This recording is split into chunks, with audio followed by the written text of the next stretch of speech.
Welcome to the Visual Artist Spotlight, the podcast where we interview artists from around the world, discovering how their world inspires their art.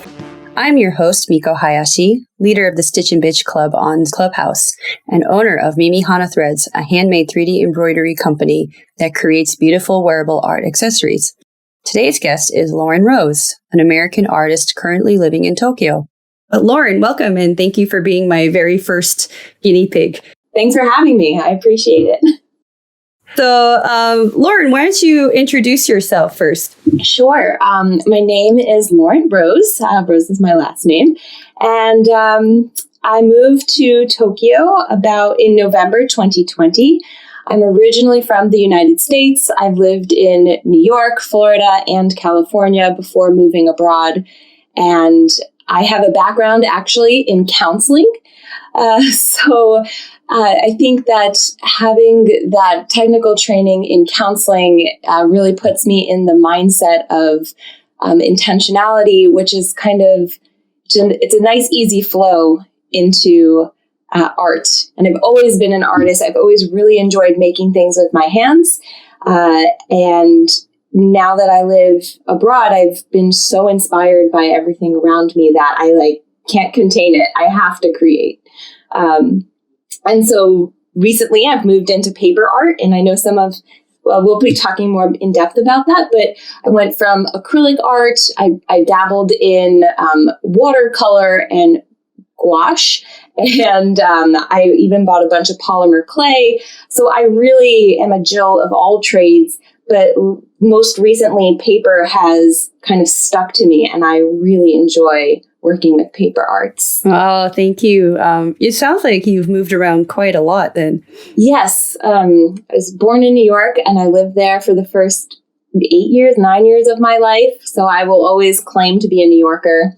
And then my family moved me down to Florida when I was younger, and I lived in Florida up until I graduated from university with my master's in counseling. And after that, I moved to San Francisco with my fiance at the time, now husband. And yeah, I love traveling. I've always been a traveler at heart. It's been my dream to live abroad, and I didn't know how it was going to happen. I studied abroad in college, and I thought that's it, just, one semester abroad. But then my husband got the opportunity to work for his company in Singapore. And of course, it was an easy answer. It's yes, I don't even know where Singapore is, but I'm going. And so that was how we started this adventure abroad now. Well, what inspired you to start traveling? What was inside you from the very beginning that made you say, I don't want to stay in one place. I just need to keep moving? Have you ever been to Florida before?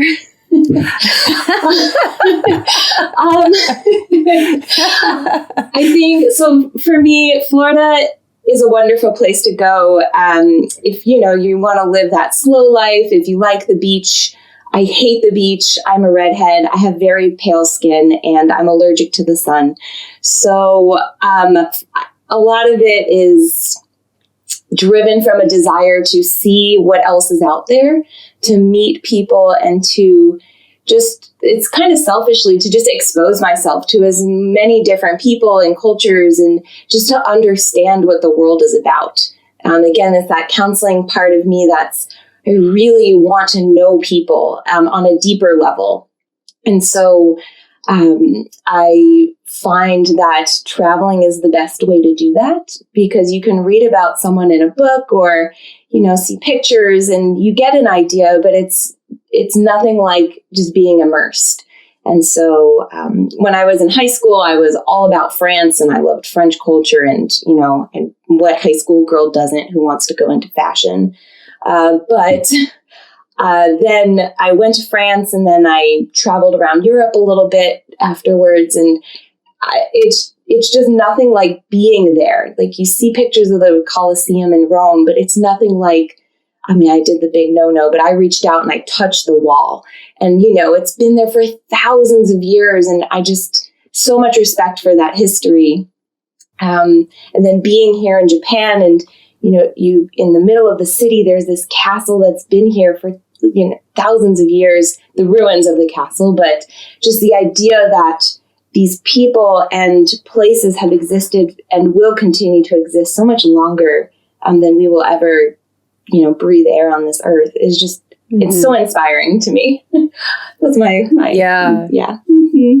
I totally get what you mean. It's definitely inspiring to, be in a place that is not like what you're used to what you're growing up, and is actually, America is a very new country comparatively to all of the other countries that exist.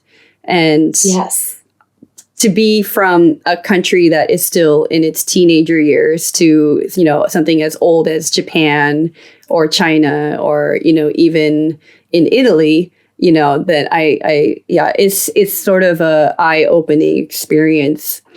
So how do these experiences, these new experiences, how do they shape your art? Well, a lot of times I don't speak the language in the places where I go. I'm still learning Japanese, actually. So, and I spoke just enough French to order at a restaurant while I was living there. And Italy, we learned just a couple of phrases.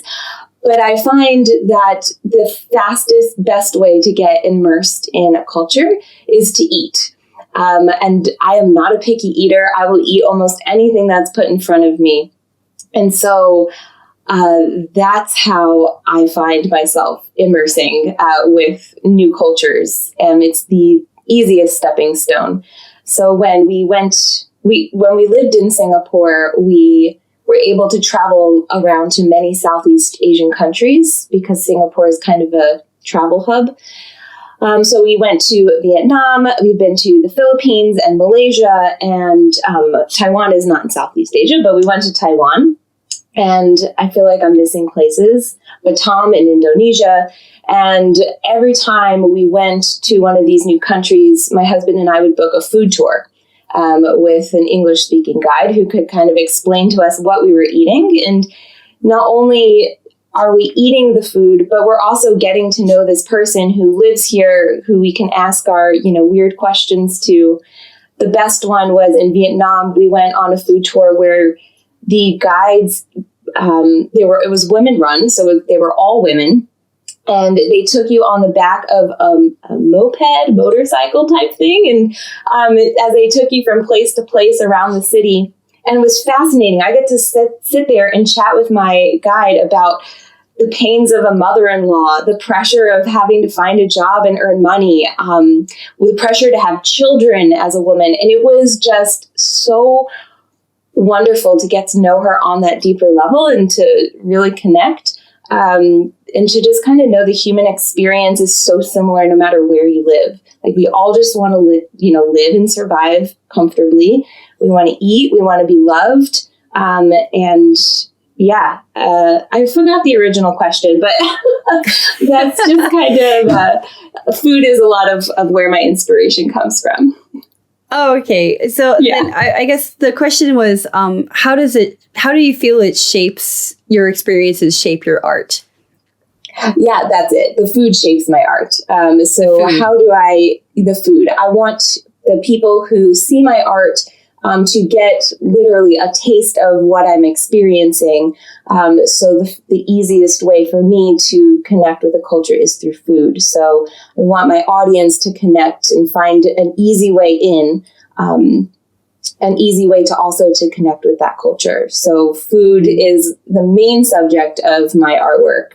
I do Fuji, and it's so renowned. I feel like Fuji is it's obviously a landmark.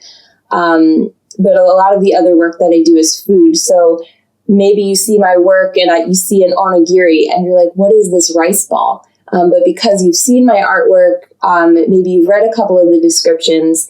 If a lot of my audience is not necessarily in Japan. So when they're, walking around their cities or their towns and they see this rice ball, they could say, oh, wait, that sounds familiar. Like, I think I saw that on Lauren's Instagram or artwork.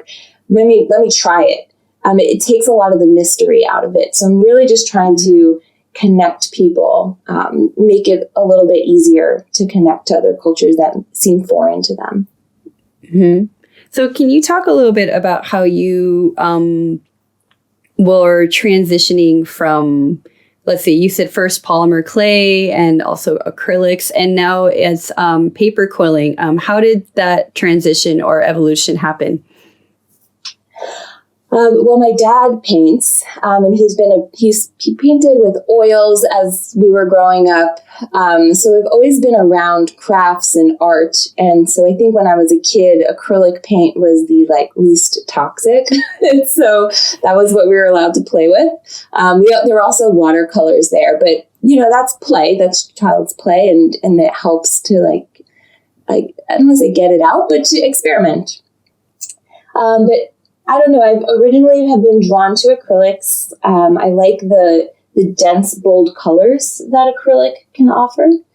And while I was living in San Francisco, I took an acrylic painting course, which taught me some more techniques and about values and making color palettes, and actually gave me the foundation of acrylics.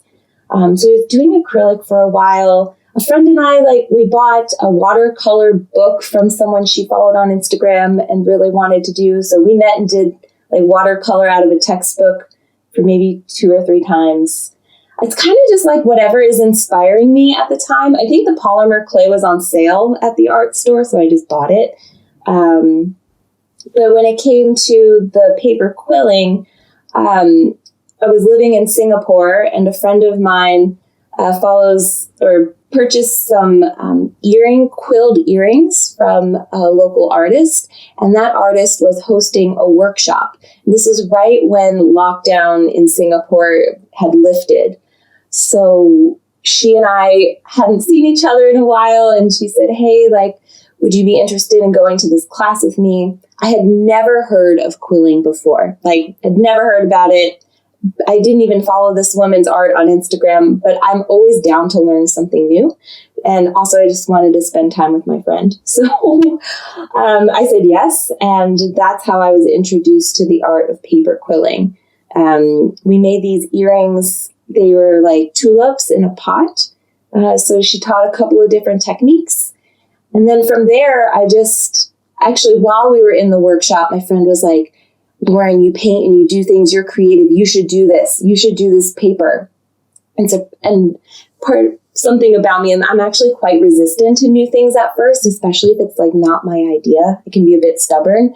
So I was like, no, I don't want to, in my head, I'm like, I'm not going to just make something because you tell me to make it. I don't know if you can relate to that as an artist, but you get a lot of suggestions. You should do this, or you should do that.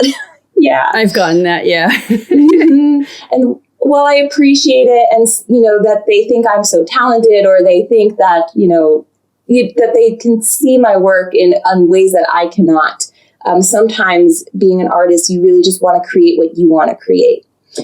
So I was, a little salty, and I was like, yeah, okay. But I was already going to paint her something with acrylic paint. And one day I was riding my bike around Singapore. We had rented bikes, and anyway, that's a different story. I was just thinking about the painting I was making for her. And then I thought it would be pretty cool to add some quilled pieces onto this acrylic painting.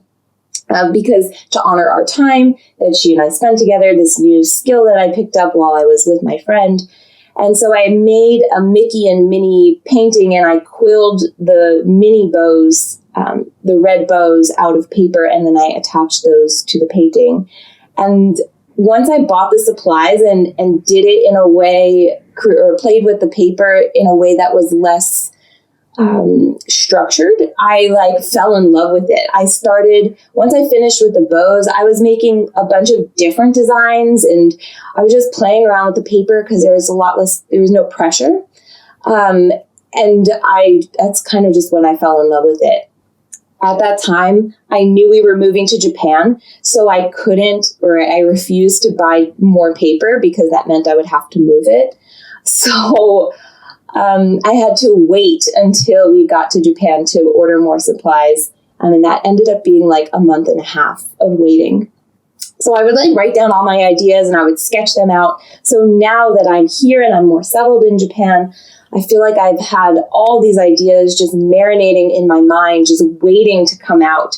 I feel, and then on top of it, I have all these new ideas from living in Japan and not Singapore, that it's like a battle for which one's going to come out first.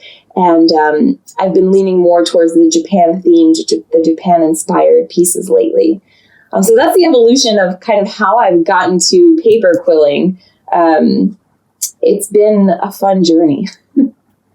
Yeah, it sounds, it's very interesting on how the location that you're in also influences, what you put into your art. And I think that's why I felt like this would be a very interesting interview, because not many artists have the experience of being able to move country to country and actually live there and have that be a part of their artwork as well. So it's a very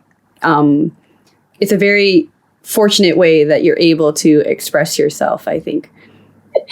Yes, I agree. If you had asked me that when I first moved to Singapore, I would not have agreed. It was quite a struggle. I was looking for a full-time job. I was, still very much stuck in the mindset of I have to work full-time and I have to use this degree that I earned.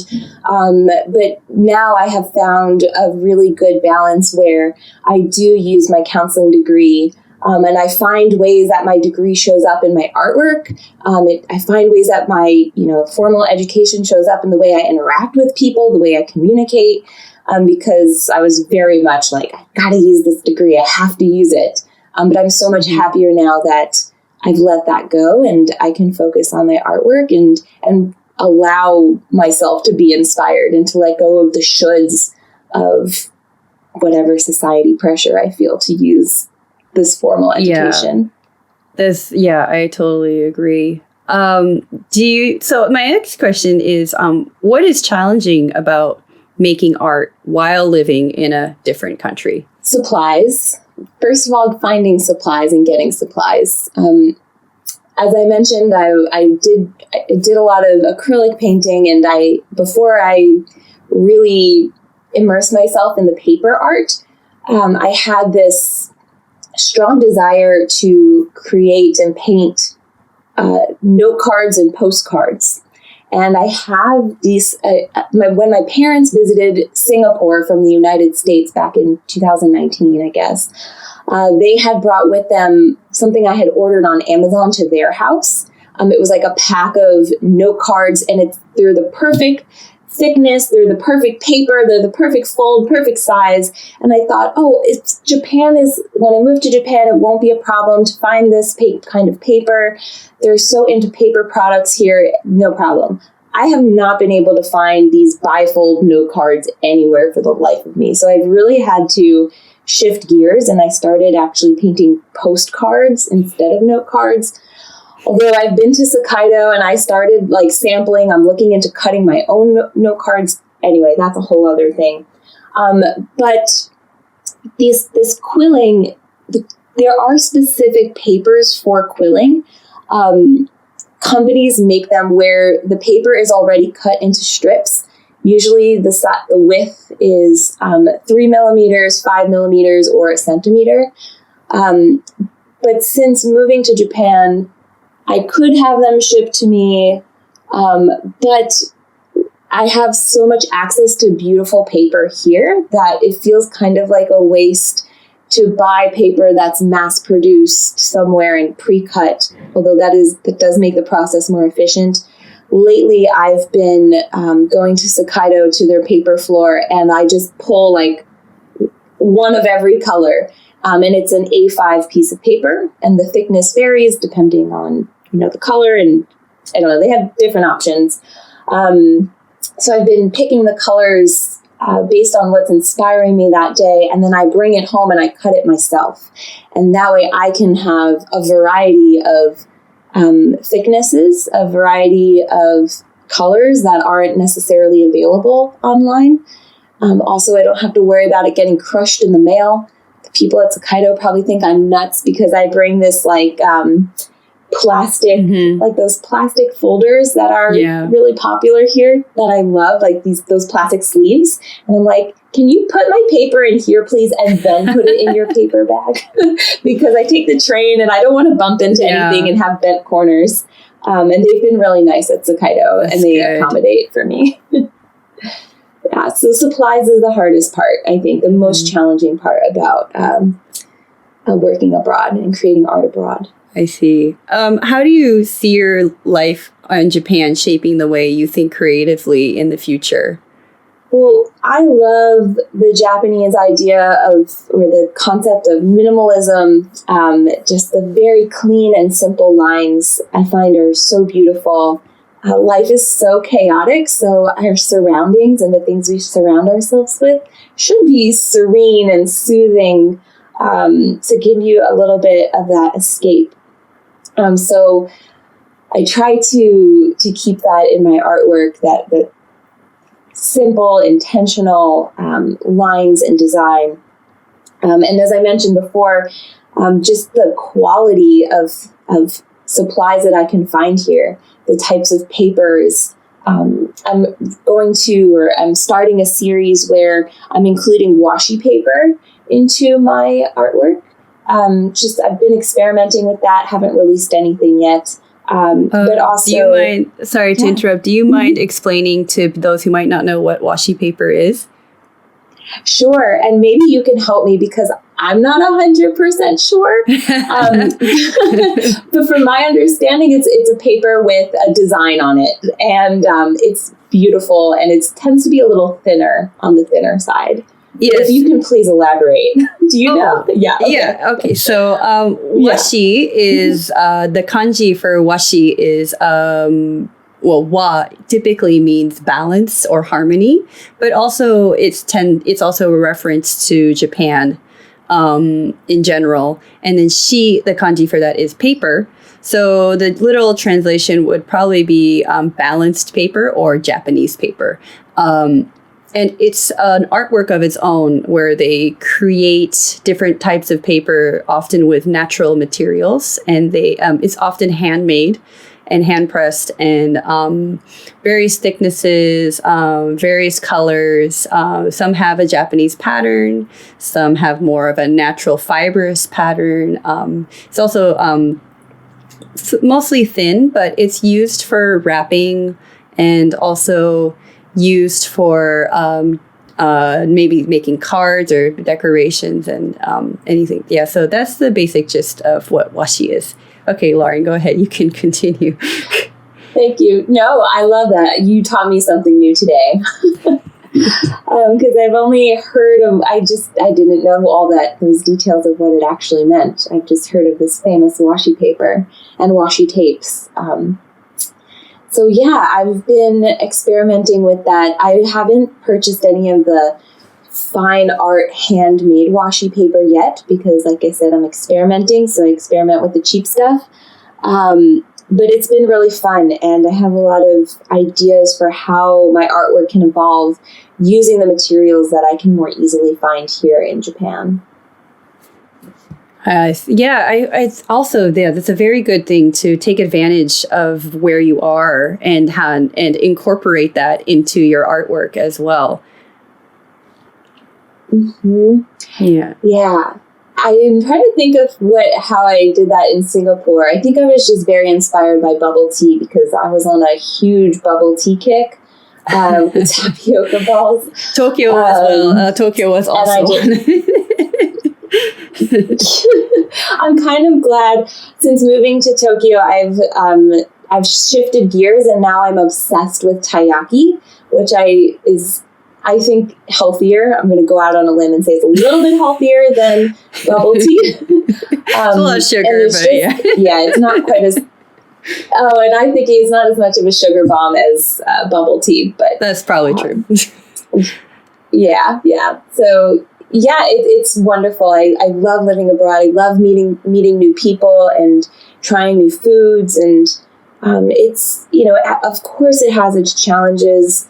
But it's worth it. Most days it's worth it. The last question is, where do you see yourself 10 years from now when it comes to creating and being an artist? Well, who knows what country I'll be living in.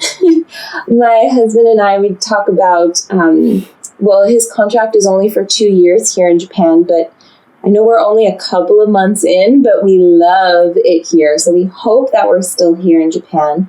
But if not, we are open to moving to other countries, or we may just move back to the United States.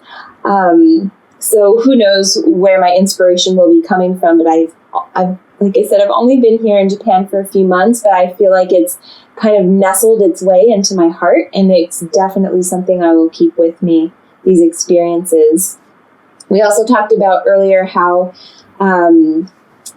I started, I played with polymer clay, and I've done acrylic and watercolor, and it's really all about trying new things. I pride myself on being a lifelong learner. So who knows what new techniques will come my way throughout life. 10 years is a long time. So maybe a friend will invite me to another workshop and I will learn something new. Actually, I went to the Tokyo Art Studio in Minato-ku, and I took a class on, or just a 1 hour, 2 hour workshop on intuitive painting. It was so fun to play with a sponge and acrylic paints and not really care about the end results. It just kind of got my creative juices flowing. And I'm also going to a class, kintsugi class, where I will be the Japanese art of fixing porcelain or ceramics with gold. So I'm so excited to learn that art. And yeah, so I couldn't tell you where I'll be, but I do absolutely know that no matter where I am or what stage in my personal life, I will always be creating. Maybe I'll be doing arts and crafts with my kids or something, but future kids. But I don't know. No matter what, I will be creating, and I just hope to continue to bring others joy and peace of mind with my artwork. Thank you so much, Lauren. It's a really great answer. You seem to be on the move so often that it's yeah. I don't know. I mean, would you rather stay in Asia, or would you rather be somewhere like Europe or maybe Africa or Middle East? I mean, is there anything that attracts you more than another place? Well, I had never been to Asia. I hadn't even been to Singapore before we moved there. We did not take an exploratory trip or anything, which is probably for the best because it's very hot in Singapore, and it would have been a huge consideration in the move. It's like 40 degrees Celsius every day there. It's on the equator, but that's neither here nor there. I lived in France for a semester, and I loved it. And I don't know. I try not to put too many specifics on my life, because I never could have imagined moving to San Francisco. I could never have imagined moving to Singapore. So I think by not really I'm very much go with the flow. So I try not to put too much specifics, because I feel like it could limit me if I have my mind set on something. I'd rather just have an opportunity show up and then agree, and then weigh out the pros and cons and decide whether or not to take it. I would live in Europe. I would live in Africa. I would live in other countries in Asia. The only place I absolutely will not live again is Florida. Sorry, Florida. Yeah, I'm sorry if there's any Floridians in the room. We can talk about it separately if you want. But yeah. And I know we're wrapping up now, but part of this is I do identify as Jewish, and being Jewish does bring a whole other layer of considerations. For example, in Malaysia, if you have an Israeli passport, you can't even come into Malaysia. Even in France, while I was there, I had to be a little bit more on edge. I couldn't wear any Judaica on my body. You just don't want to invite anything, any negative attention. So I find that in Asia, especially Singapore, surprisingly, people are more welcoming of other cultures and other religion, that I don't fear for my safety when I'm living in Asia. And I think that even in the US, I would be a little bit more cautious depending on what state and what city I've been living in, where, I wouldn't necessarily wear my Star of David necklace. But here in Asia, I don't feel that same level of discomfort or fear of my safety when I do that. So I really enjoy that part of living here in Asia. That's actually interesting. I didn't realize that, that would have such a huge effect. Especially in Malaysia, that surprises me, because Malaysia is such a mixed country already. But yeah, wow. That's that's interesting to learn. And I'm sorry for that experience that you had in France. Yeah, no, it's sorry to get real deep at the end. No, it's fine. And here in Japan, we have found an incredible community of Jewish people who've, just shown me where the grocery store is. And, they take us for a drive around, and they point out, where we can take our dog to the groomers and the vet, and, where we have some English-speaking resources. It's just been fabulous, and I wouldn't have normally have connected. But when you move abroad, you got to kind of like hone into your groups, and what group do I belong to that I feel like I can kind of pull on those connections. And it's been fabulous being a Jew in Japan. That's good. I'm really happy to hear that. I also want to say, by no means am I an expert on Jewish relations around the world. I just wanted to say, when I was living in Singapore and I visited Malaysia, it was just one of those topics that came up. I see. Because my husband works for an Israeli company, and when he did work in Malaysia, they could not tell the other companies that they were an Israeli company. They would say that they were an American startup, which they kind of are, but I see. Really. Anyway. Wow. Huh. Mm-hmm. It's a different perspective that, not most people would normally think about. So thank you for sharing. My pleasure. Thanks for having me. Thanks for giving me the platform and the time. Mm-hmm. Feel free, you guys, to find me on Instagram. My handle is @lrose_studios. I'm working on a collection of Fujisan. So if you want a piece for yourself, you can have one custom ordered, or you can wait until I release my collection. Miko, I think you had given me a great recommendation, Sunset Fuji. Was that you? Yeah, I did. Yeah. I love that. I'm so inspired by that. I will be making a Fuji-san that's inspired by the sunset. I don't know if you've ever seen Mount Fuji in the sunset, but it's very beautiful. Since the sun tends to set behind Mount Fuji, it's a silhouette of the mountain, but the sky behind it is very bright and beautiful. I'm so glad that we talked, because that's not what I was thinking. So now I have two ideas for how to do that. Mm-hmm. At least from Tokyo's perspective, that's what it looks like. But for the sunset, also at a certain time of the year, if the sun sets on top of Mount Fuji directly, they call that Diamond Fuji, because it looks like a diamond on top of Mount Fuji. I need to do some research. That's awesome. There's so many different names for the different states of Mount Fuji. So it's very interesting for you to look at. And also, if you need more inspiration, of course, Hokusai, the ukiyo-e woodblock printer. Yeah, the very famous one. He had, of course, many different views of Mount Fuji. Yeah, I'm going to check it out. Thank you. So I love talking to you. From some of our other clubhouses, I have butcher paper on my art desk, and I have all these notes from talking to you about things to do and places to see in Japan. And my desk is like covered in notes with Miko's suggestions. Thank you. You're welcome. Well, everyone, thank you so much for listening in. And Lauren, thank you so much for your time. Mm-hmm. Thank you. And thank you all for listening in. Thank you, Miko.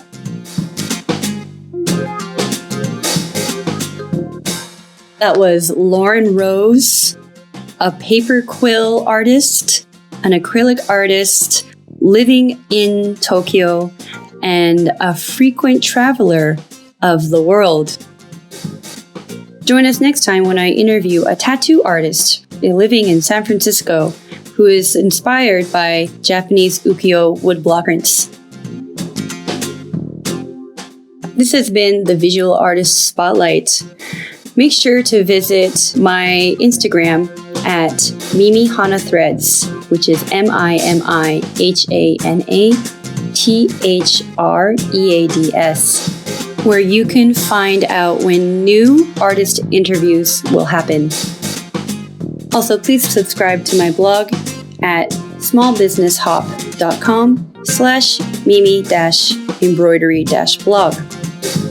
We will post all of the past interviews on this blog, including the podcast recording and the transcript. Make sure you subscribe to see when you get the latest updates. This has been the Visual Artist Spotlight. Thank you for listening.